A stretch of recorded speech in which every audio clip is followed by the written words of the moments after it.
Bien, mais Julia Parlatore Lancia, je vous laisse la parole. Merci. Donc, je m'appelle Julia Parlatore Lancia, je suis doctorante à la chaire de biotechnologie de Centrale Supélec et je travaille sur les propriétés rhéologiques de la biomasse sous conditions sévères. Donc, cela, c'est dans le contexte de production de biocarburants de deuxième génération qui nécessite une étape de pré-traitement afin de rendre la cellulose suffisamment accessible aux enzymes. Je m'intéresse notamment au pré-traitement par cuisson acide suivi d'une explosion à la vapeur, qui consiste à soumettre la biomasse à des températures de l'ordre de 200 degrés, sous pression de vapeur saturante en milieu acide pendant quelques minutes. Merci. Et ensuite, de faire une décompression brutale qui va déconstruire cette biomasse. Comme les propriétés mécaniques de la paroi cellulaire conditionnent la performance de cette phase explosive, il est important de caractériser ces propriétés rhéologiques pendant la phase de cuisson acide et en continu. Pour cela, on a...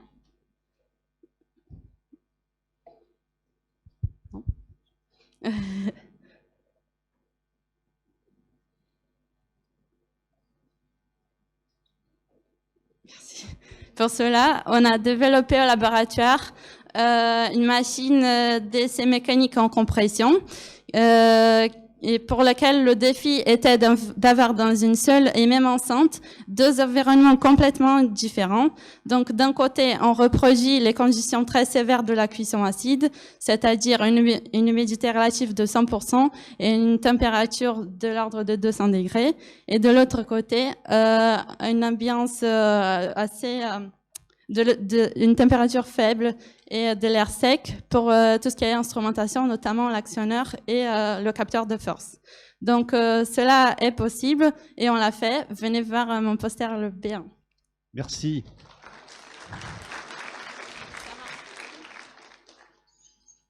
Allez, on passe à la prochaine présentation avec Claire Rousset. Donc, bonjour à tous. Je m'appelle Claire Rousset, je suis en thèse à Centrale Supélec, au LGPM. Donc, ce sujet de thèse émerge d'une collaboration entre le laboratoire et une société, Chêne et Compagnie, qui regroupe en tout 4 tonnelleries dans le monde. L'une des principales thématiques de recherche de cette société est de mieux comprendre les interactions entre le fût en chêne et les vins et spiritueux, et en particulier l'apport d'oxygène qui permet d'améliorer les qualités organoleptiques de l'alcool. Donc, ce sujet traite en particulier la dynamique des transferts d'oxygène à travers le fût en chêne en présence du front d'imbibition du liquide dans le fût. Donc, pour traiter ce phénomène complexe, une approche incrémentale est envisagée au laboratoire. D'une part, le suivi de l'imbibition est traité grâce à un système d'imagerie à rayon X, et d'autre part, la diffusion de l'oxygène est traitée avec un dispositif que l'on a élaboré en interne. Et à la suite de ce travail, les phénomènes couplés seront traités. Et parallèlement à ces études en laboratoire, on fait aussi une instrumentation originale qui a été développée dans un chai bordelais et qui nous permettent ainsi d'avoir des données en taille et en conditions réelles. Donc, cette expérimentation a été mise en place au chai Félan-Ségur d'appellation Saint-Estèphe, et on a 4 fûts de même propriété qui ont été mis en place dans ce chai depuis le mois de mai, et de nombreux paramètres sont mesurés du coup depuis le mois de mai. Et toutes les données collectées nous permettent ainsi d'évaluer toute la cinétique des transferts de liquide et d'oxygène à travers le fût. Et mon poster présente du coup en détail ce dispositif expérimental et je vous invite à venir en discuter. C'est le poster B2. Merci.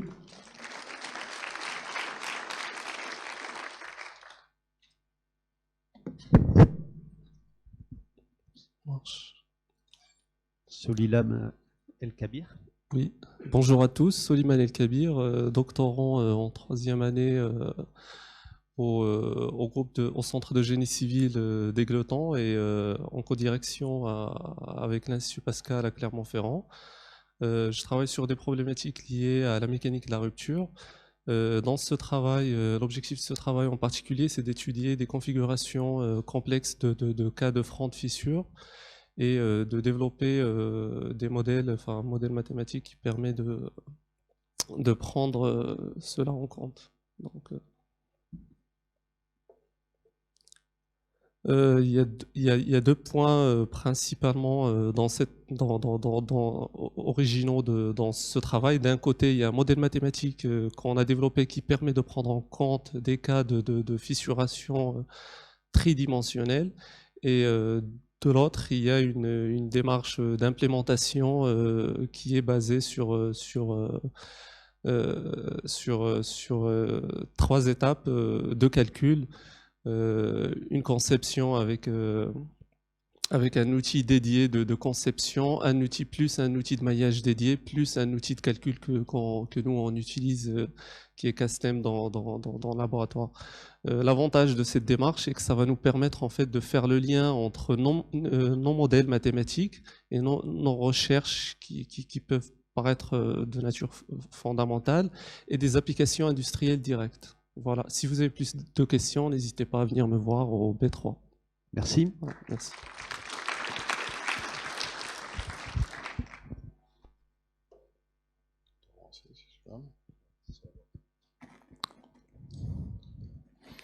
Bonjour, je vais vous présenter un travail qui est fait dans le cadre d'un projet Pacte par des Clermontois, Parisiens, Guadeloupéens et Martiniquais, des universitaires, des contrôleurs, des charpentiers.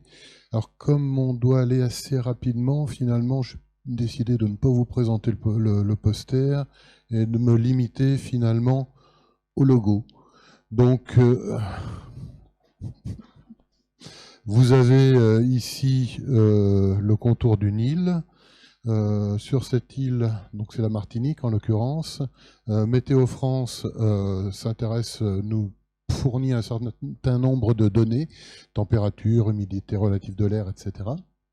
Et à partir de là, sur ces courbes, sur ces traits relativement courbes, il se débrouille pour définir des zones qui ne sont pas du tout celles que j'ai dessinées, mais des zones climatiques avec une certaine homogénéité sur ces zones-là. Alors dans le programme Bois du Ramen, ce que l'on a fait, c'est qu'on a repris les mêmes données. On a mis un filtre supplémentaire qui est le filtre lié aux constructions en chantier ou existantes. On a mis en place des mesures sur ces différents sites, une centaine sur Paris à peu près, on l'a fait aussi pour la Guadeloupe. Et puis on a mis le filtre du diagramme d'équilibre de l'air, et puis à partir de là, on a essayé de définir des classes homogènes en termes de classes de service suivant l'Eurocode 5. Nos structures sont ne sont pas des courbes, et on s'est demandé si on allait aboutir à des limites comme celles qui sont représentées ici, que ce soit avec un filtre bois résineux ou bois tropicaux. Si vous voulez savoir si c'est vraiment ces limites-là qu'on a obtenues ou qu'on risque d'obtenir, je vous invite au poster B4. Merci.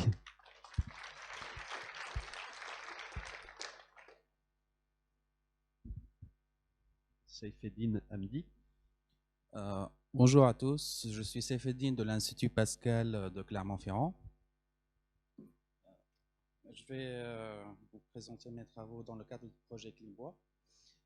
Pour ceux qui s'intéressent aux problématiques du contrôle non destructif de bois, vont se retrouver à analyser des signaux fortement diffusés qu'ils vont devoir analyser afin d'extraire les effets des conditions environnementales, telles que la température et l'humidité, et puis compenser ces effets pour extraire le véritable signature de l'endommagement. Afin de vous expliquer comment on peut réussir à différencier ces deux types d'endommagement, je vous invite à venir voir mon poster au B5 tout à l'heure. Merci. On enchaîne.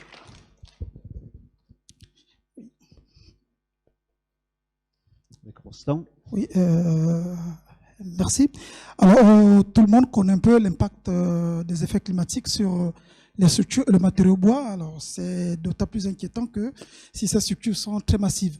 Donc, le but ici, c'est qu'on a constaté que les outils de suivi surfacique d'endommagement est un peu limité pour suivre les fronts d'endommagement, les fronts de fissure. Et on a souhaité appliquer un outil tridimensionnel, microtomographique, pour suivre un peu ces endommagements. Alors donc ici, on a un exemple donné par la DIA ici, c'est la première partie ici, où on essaie seulement d'obtenir un peu quelques informations en termes de force de déplacement, et en seconde partie, on utilise un peu les outils microtomographiques pour suivre un peu les fronts de fissuration tridimensionnels. Alors donc pour voir un peu ce qu'on obtient, je vous invite au poster B6. Merci. Okay.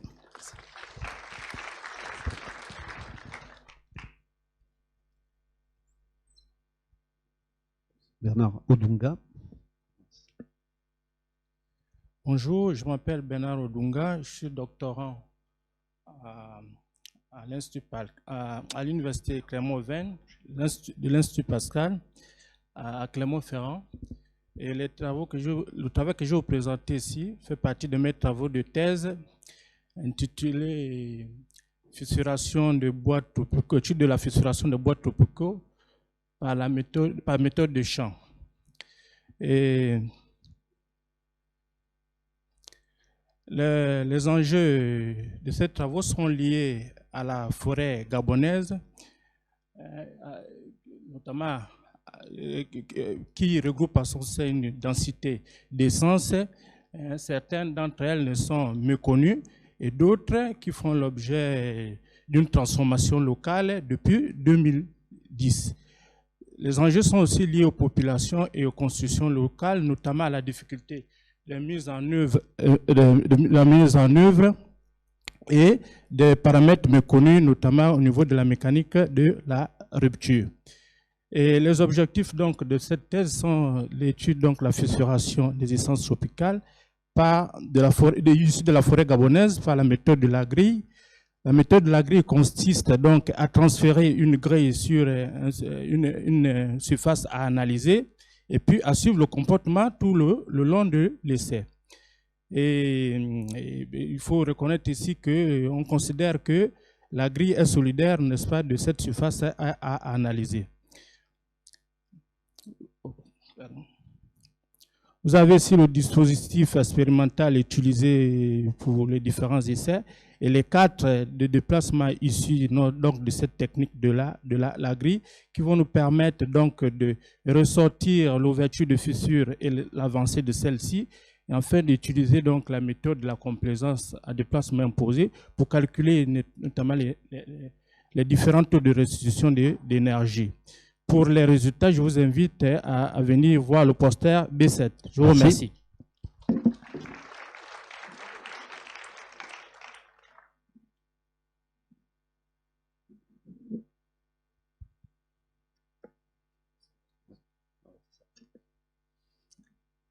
Bonjour à tous.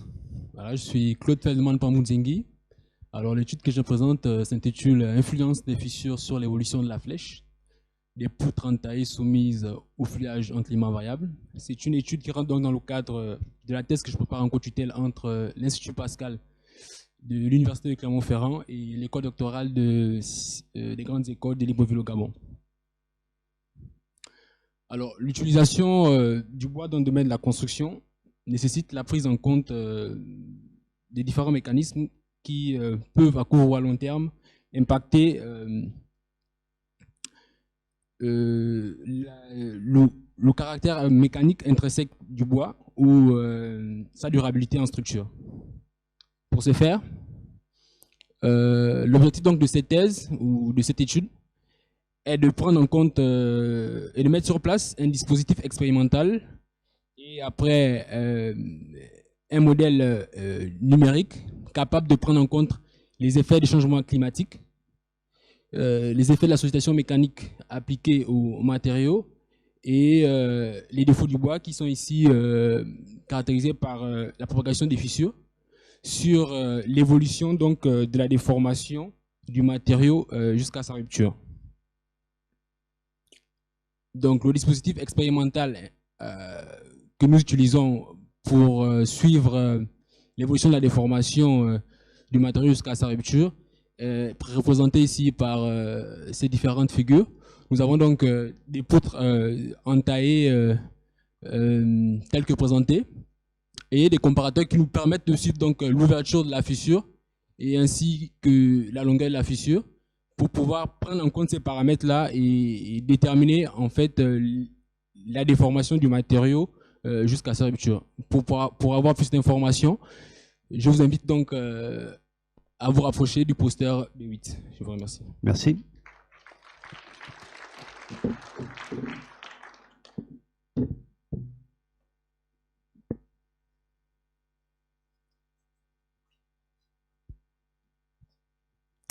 Bonjour à tous, donc je m'appelle Mélanie de Courtet et je suis enseignant-chercheur au sein de l'UMR Piaf à Clermont-Ferrand et plus particulièrement dans l'équipe MECA qui s'intéresse à l'effet des sollicitations mécaniques sur la croissance des arbres mais également sur la différenciation des tissus au sein de cet arbre. Alors ce qui nous intéresse plus particulièrement c'est la thigmomorphogénèse. Donc en fait la thigmomorphogénèse c'est la réponse des arbres aux sollicitations mécaniques externes. On va avoir, comme vous pouvez le voir ici, une réduction de la croissance primaire, une augmentation de la croissance en diamètre du tronc, une augmentation de la biomasse racinaire et puis ce qui nous intéresse le plus pour aujourd'hui ça va être la modification de la formation du bois avec un bois qui va être un peu particulier, qui va être différent d'un bois qu'on va qualifier de normal et qu'on pourrait appeler le bois de flexion. Alors, pourquoi le bois de flexion? Parce que finalement, la contrainte, la sollicitation qui va nous intéresser, c'est le vent. Et la composante mécanique majeure de ce vent, c'est les flexions. Donc, dans le cadre de cette étude, nous avons été amenés à fléchir des arbres et d'analyser ensuite l'aspect du bois au sein de cet arbre. Ce qui nous... Ah, désolé, petit souci d'animation. Ce qui nous intéressait le plus pour cette étude, c'est de comprendre à l'échelle vraiment locale qu'est-ce qui se passe au sein de ce bois. Ce qui nous intéresse également, c'est quel est le rôle des déformations vis-à-vis de la mise en place de ce bois de flexion et est-ce qu'il y a un rôle de la perception de ces déformations et de leurs signes dans la mise en place de ce bois de flexion.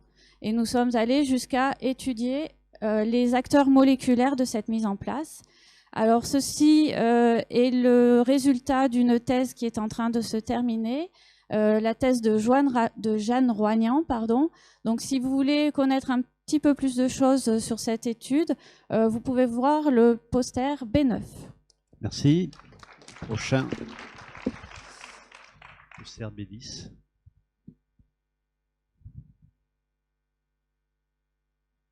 Avec Benjamin Niez. Bonjour, je suis Benjamin Niez, donc doctorant en 3e année au sein du laboratoire Piaf, donc sous la direction de Eric Badel, Yana Doua et Bruno Moulia.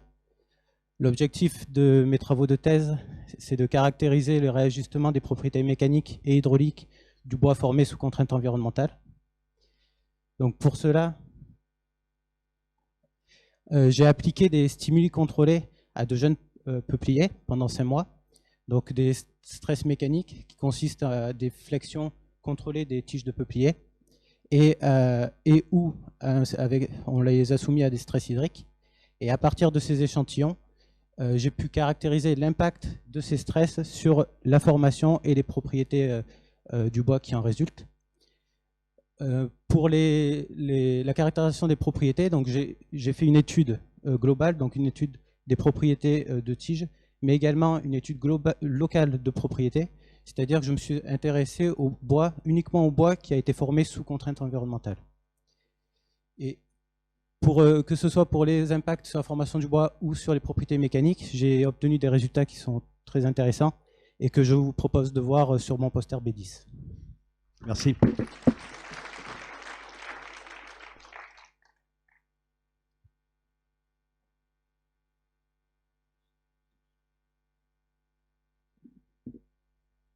Kevin Candelier, du Blue Web, Montpellier. Merci.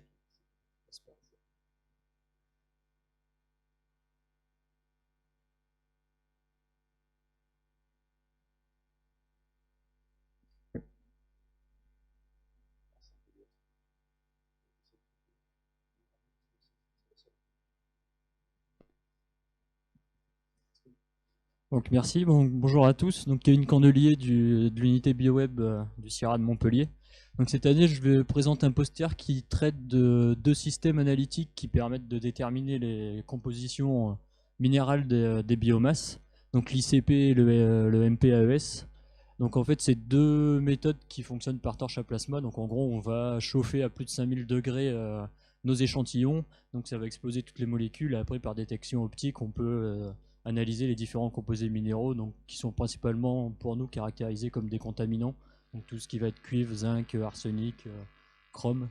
Donc pourquoi ces deux méthodes? Donc en fait, on a donc l'ICP, c'est une méthode qui a une dizaine d'années et qui a déjà fait ses preuves pour déterminer ces substances minérales. Et le MPAES, c'est une méthode un système analytique qui a été développé plus récemment. Donc en fait, on a de plus en plus de demandes des pays du Sud et des pays en voie de développement pour contrôler justement ces différentes substances en minéraux, donc principalement pour assurer la qualité des produits et contrôler et suivre l'évolution des contaminations des différents produits agroalimentaires. Donc l'ICPAES, donc c'est une méthode, comme j'ai dit, qui a déjà fait ses preuves et qui fonctionne par argon.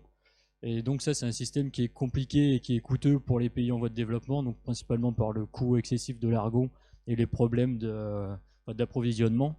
Et donc l'avantage du MPAES, c'est que c'est à peu près le même système analytique, mais celui-ci fonctionne à l'azote. Donc avec un générateur d'azote et un compresseur, on peut tourner en continu et faire des analyses de routine beaucoup plus facilement. Donc là, ce poster va parler principalement de granulés bois, balles de foin et de feuilles de fraisier. Mais on a aussi analysé en laboratoire des produits plus agroalimentaires comme le riz, le lait en poudre et aussi des bouts de stations d'épuration. Donc en gros, dans un premier temps, on a validé la composition de ces références, de ces matrices par rapport aux compositions de référence qu'on avait. Ensuite, on a comparé les deux systèmes entre ICP et MPAES. Donc en gros, pour plus de résultats, je vous invite à venir voir le poster B12, mais en gros, on a un intérêt d'utiliser le MPAES principalement donc pour les faibles coûts d'analyse et une sécurité opérationnelle, et on arrive à avoir des performances analytiques assez similaires entre les deux systèmes analytiques. Donc pour terminer, pour faire plaisir à notre président de session, je vais faire une petite pub pour Xylomat. Donc en fait, c'est un équipement qui a été acheté.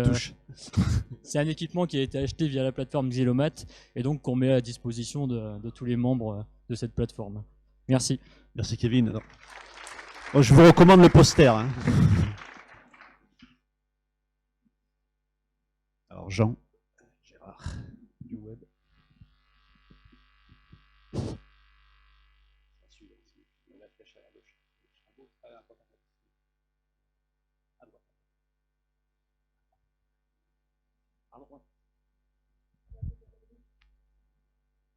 Oui, bonjour, Jean Gérard, unité de recherche BioWeb au CIRAD.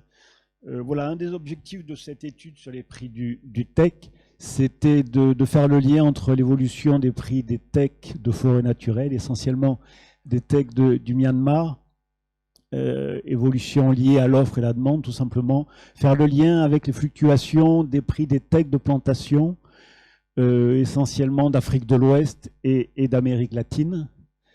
Alors en fait, cette étude, elle s'inscrit dans le cadre d'un travail plus large qui a été conduit à la demande d'une entreprise de plantation de teck au Costa Rica, avec notamment deux volets, un volet plutôt bibliographique sur la situation actuelle des ressources, des plantations dans le monde, et un volet davantage prospectif sur le devenir de cette situation dans les 10-15 années à venir, c'est-à-dire à l'horizon 2030, tout ceci étant sous-tendu par l'évolution de la demande indienne, sachant que l'Inde est le pays actuellement qui fait la loi sur le marché international du tech.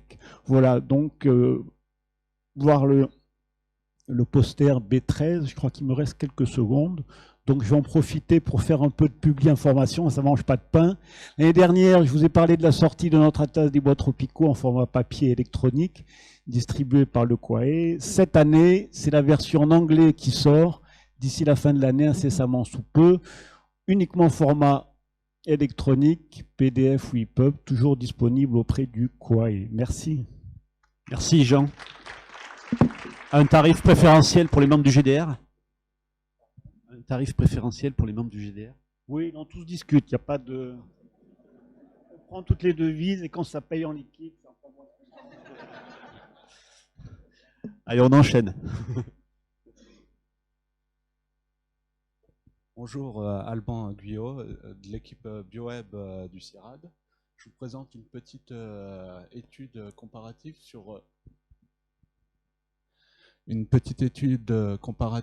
sur la qualité du bois de peuplier en agroforesterie et en forestière, en culture forestière. En fait, on a fait 3 essais de terrain principalement, pratiquement non destructifs pour l'arbre. Puis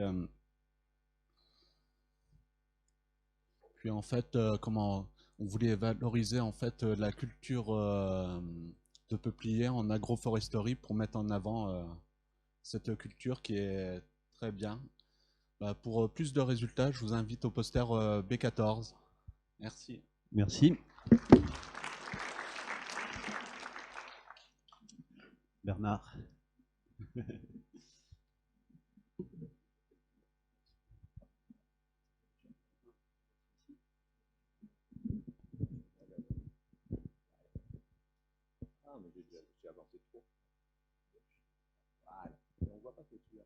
Bon, excusez-moi. Comme vous le voyez, c'est un poster du CIRAD, mais je ne suis pas du CIRAD. C'est moi qui le présente aujourd'hui. Patrick Langbourg, qui est le xylothécaire de service, c'est-à-dire le curateur de cette xylothèque qui est comme une bibliothèque, n'a pas pu venir et du coup j'ai la chance de pouvoir jouer à ce jeu-là de l'autre côté de la barrière. D'habitude, je suis plutôt de ce côté-ci. Alors, j'ai quand même un peu de légitimité parce qu'il y a un peu plus de 40 ans, je traînais dans les environs de cette xylothèque à Paris où j'ai commencé ma carrière. Donc cette xylothèque, c'est un outil qui a commencé en 1937, donc on reviendra après. Donc c'est les 80 ans de la xylothèque cette année, donc c'est un événement qui méritait qu'on en parle au sein du CIRAD. Alors c'est un patrimoine scientifique assez considérable. Il faut savoir que dans la xylothèque, il n'y a que des bois d'arbres, entre guillemets. Alors ça vous surprend quand je dis c'est des bois d'arbres. La notion de bois d'arbre, ça veut dire qu'on n'a que des bois de végétaux qui peuvent faire au moins 10 cm de diamètre. Donc vous n'aurez pas des lianes, des tout petits végétaux, ce qui diminue le nombre possible d'échantillons de bois qu'on pourrait rencontrer dans d'autres xylothèques, parce qu'elle a été destinée à l'étude du bois. Alors là-dedans, vous voyez, il y a à peu près un peu plus de 30 000 arbres. En réalité, un échantillon, c'est souvent un arbre, mais ça représente un peu plus de 8 000 espèces identifiées. Mais ce qu'il faut savoir, c'est qu'il y a presque 1000 espèces dedans. On sait que ce sont des espèces, mais elles ne sont pas encore identifiées. Donc au total, pas loin de 9000 espèces, dont 8000 identifiées. Au passage, je l'ai mis pour qu'on y fasse attention, il y a un peu plus de 1600 espèces des forêts françaises. Alors ça vous surprend un peu, mais il faut savoir que dans les forêts françaises, il y a toutes les forêts de Guyane, des Antilles, de Nouvelle-Calédonie et de la Réunion. Ce n'est pas toutes les espèces de la forêt française. La Guyane, on a à peu près 800 espèces sur les 1600. La forêt hexagonale, on pourrait se dire, c'est une banque de données bois tropicaux. Il y a quand même à peu près une centaine d'espèces de la forêt hexagonale. Ce n'est pas toutes, puisqu'on pense qu'il y en a 130, 140. Enfin, on estime que c'est 130, 140. Donc on n'a pas toutes les espèces de la forêt hexagonale, mais on a quand même pas mal d'espèces de la forêt hexagonale aussi. C'est surtout des bois tropicaux, effectivement. Alors donc la xylothèque comprend des échantillons de bois, des petits cubes et des coupes. Je vais conclure. Alors pour moi, c'est depuis que je la connais, et je voudrais que vous le reteniez aussi pour vous, c'est un fabuleux plateau technique. C'est une ressource. Elle est entourée de laboratoires et ça vaut vraiment le coup de l'utiliser. Donc c'est notre plus vieille plateforme dans le GDR. C'est une vieille plateforme qui a 80 ans. C'est une vieille dame. Alors, respect pour elle. Si vous voulez lui faire un petit hommage, passez la voir sur le poster B15. Et en plus, il y a des petits cadeaux. Alors, s'il y a des cadeaux en plus, on ira voir.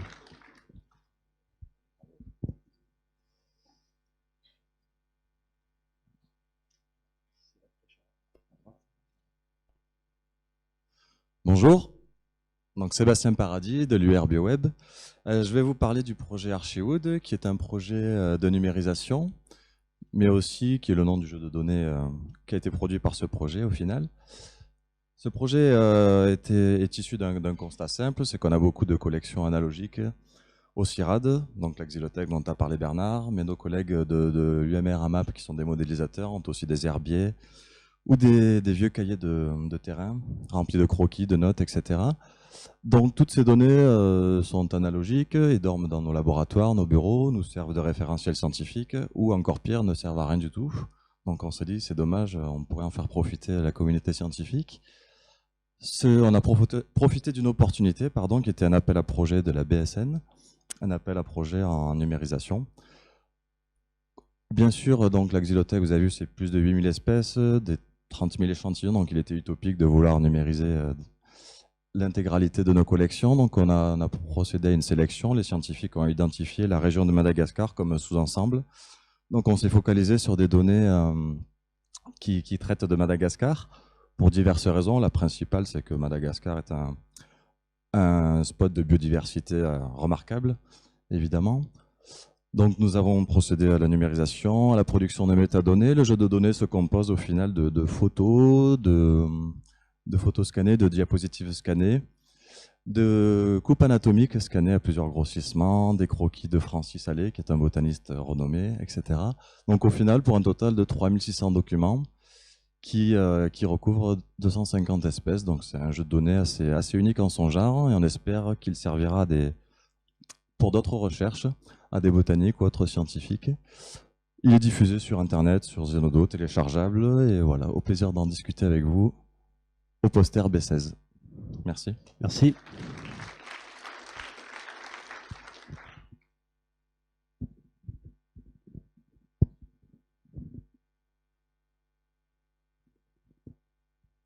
Ahmad Al-Kadri.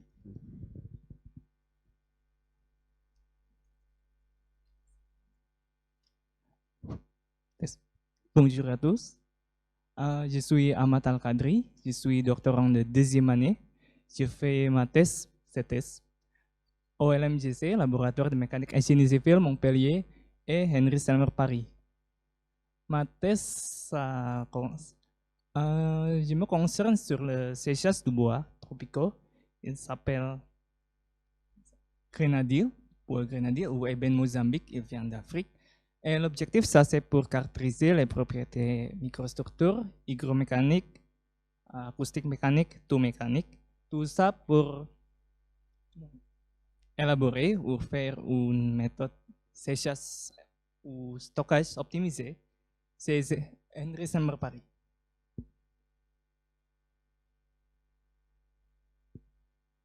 Pour la méthode qu'on utilise ici, on a fait quelques mesures ou observations anatomiques.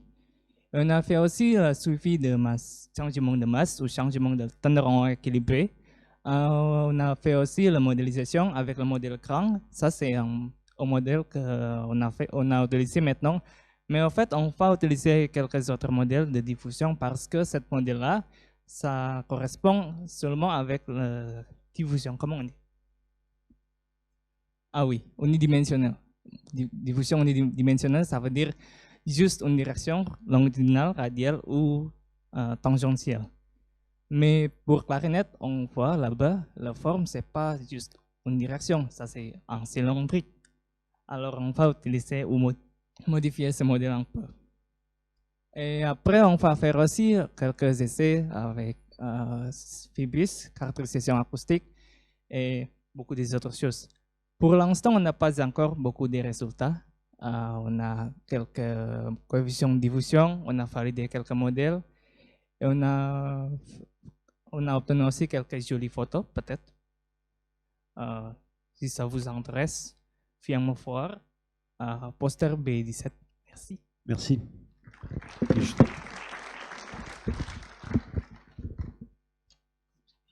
Delphine. Ah non, c'est pas moi.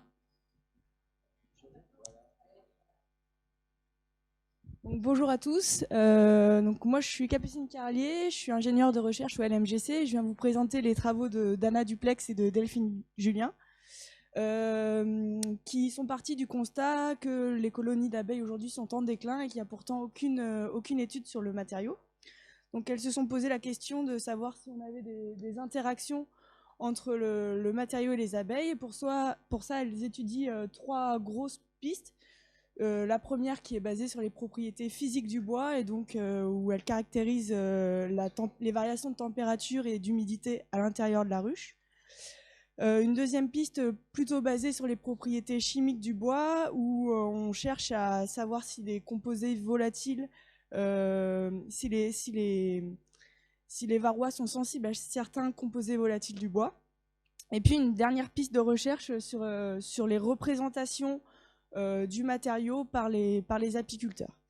Et puis si vous venez donc me voir au poster B19, on pourra aussi peut-être discuter du projet pour lequel j'ai été recrutée, qui s'éloigne un peu du bois, mais qui est quand même assez intéressant, et où en fait on cherche à instrumenter une ruche pour suivre et pour avoir une observation en continu des comportements de la colonie d'abeilles à l'intérieur de la ruche. Donc voilà, poster B19, c'est en face de la porte. À tout de suite.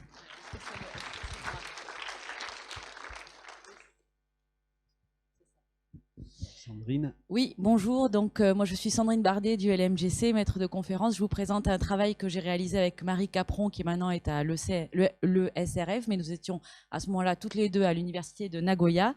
C'est de la modélisation rhéologique des contraintes de maturation dans le bois et une modélisation de la recouvrance hygrothermique. Je vous montre juste ça, mais n'ayez pas peur. Voilà, avec un modèle à base de ressorts d'amortisseurs et un élément particulier qui s'appelle alpha ici, qui peut représenter la contrainte de maturation.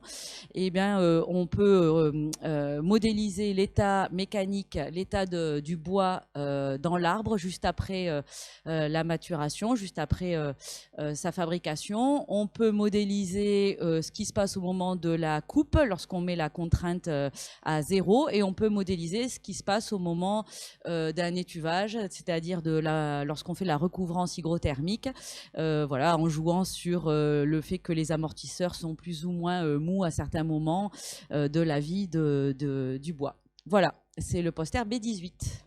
Merci, Sandrine. Et nous en avons terminé pour cette deuxième séance de Flash Talk. Donc, je vais laisser la parole à Christophe qui va vous expliquer la suite. Il y a encore un poster ?